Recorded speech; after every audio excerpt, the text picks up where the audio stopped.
Hey guys, this is Chris over here at Bellhouse CrossFit, here to talk to you a little bit about the double under. So I'm going to demonstrate a couple reps real quick, and then we'll kind of talk about it and go through a little progression.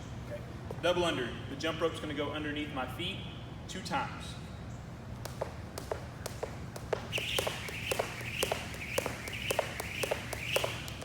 So that's the double under. So instead of going straight to trying to just swing the jump rope around and getting all crazy with it, I like to go through a progression with my athletes a lot of times.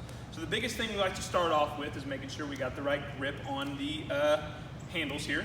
We want to make sure that most of the tension or most of the grip is between my thumb and my index finger. So I have my thumb and my index finger here. The other fingers are just kind of there to give it a little bit of support, okay? Next, I want to think about having my palms out and my knuckles down. This right here is the position I want to be in for my jump ropes. I want to refrain from having this kind of death grip on the jump rope or coming way out with my hands or coming like up with my hands or anything like that. So index finger, thumb, rest of the fingers are there for just support, okay? So I like to start off with my members is just to go with some regular old single unders. So what we do is we come around with the jump rope, and when the jump rope starts to come in front of us, that's when we jump, and we can see it in our periphery. So it'll be here.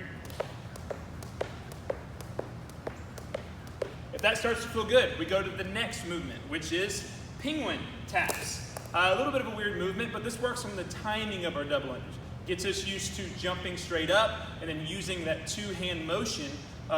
Instead, we'll be tapping our hips like this. So what we do is we start by jumping up, tapping our hips twice at the top of each rep. So jump. A lot about double unders is timing, making sure we have the rhythm of that double wrist flip every time we jump up to the top of our rep. Where a lot of people mess up is not because they can't spin the jump rope fast, but maybe they're spinning it too fast. Where something I like to do a lot of times is video yourself and then go frame by frame, see where you're tripping up on the jump rope.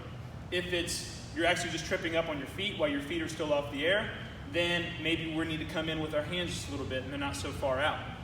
If we're tripping up on the third spin around, maybe we're spinning it too fast.